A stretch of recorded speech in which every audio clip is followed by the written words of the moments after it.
जंगल के बीचों बीच 3 साल का आनू अपने माता पिता के साथ रहता था। उसके माता पिता जंगल के रेंजर थे। आनू का सबसे प्यारा साथी उसका कुत्ता रॉकी था। रॉकी हमेशा उसके साथ रहता और उसकी सुरक्षा करता। एक दिन आनू के माता पिता जंगल के दूर के हिस्से में निरीक्षण के लिए गए।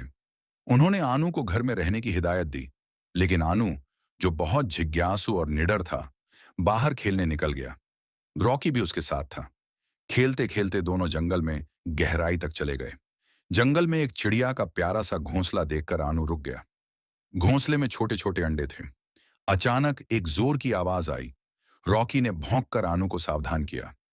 आवाज की दिशा में देखकर आनू ने देखा कि पास की झाड़ियों में कुछ हलचल हो रही है। झाड़ियों से एक बड़ा हाथी बाहर आया। वह घायल लग रहा था और धीरे धीरे चल रहा था। आनू ने महसूस किया कि हाथी को मदद की जरूरत है। वह बिना डरे हाथी के पास गया और उसके पैरों की ओर देखा। हाथी के पैर में एक बड़ा कांटा फंसा हुआ था। आनू ने रॉकी को इशारा किया और दोनों ने मिलकर कांटा निकालने की योजना बनाई। आनू ने अपनी छोटी मशाल निकाली और कांटे को धीरे धीरे बाहर खींचने लगा। हाथी थोड़ा असहज हुआ, लेकिन चुपचाप खड़ा रहा। थोड़ी देर में आनू ने कांटा निकाल दिया। हाथी खुशी से चिल्लाया और अपनी सूंड से आनू को प्यार जताया। फिर वह खुशी खुशी जंगल में चला गया।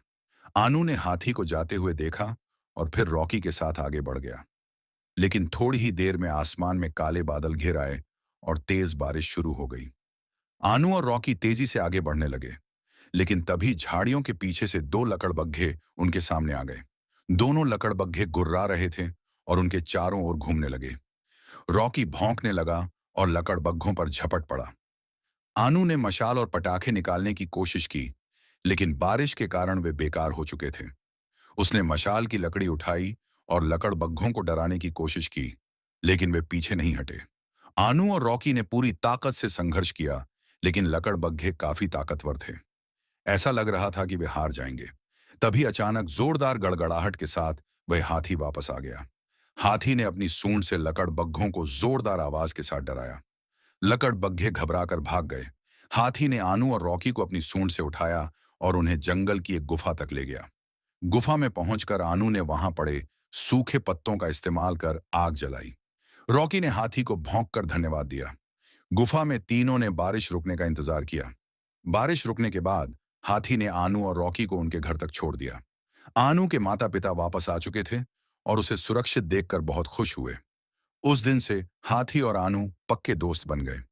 आनू ने सीखा कि सच्चे दोस्त और हिम्मत से किसी भी मुश्किल का सामना किया जा सकता है। अगर आपको ये कहानी पसंद आई हो तो वीडियो को लाइक करें, अपने दोस्तों के साथ शेयर करें और हमारे चैनल को सब्सक्राइब करना ना भूलें। आपके सपोर्ट से ही हम ऐसी और मजेदार कहानियां ला पाएंगे। धन्यवाद।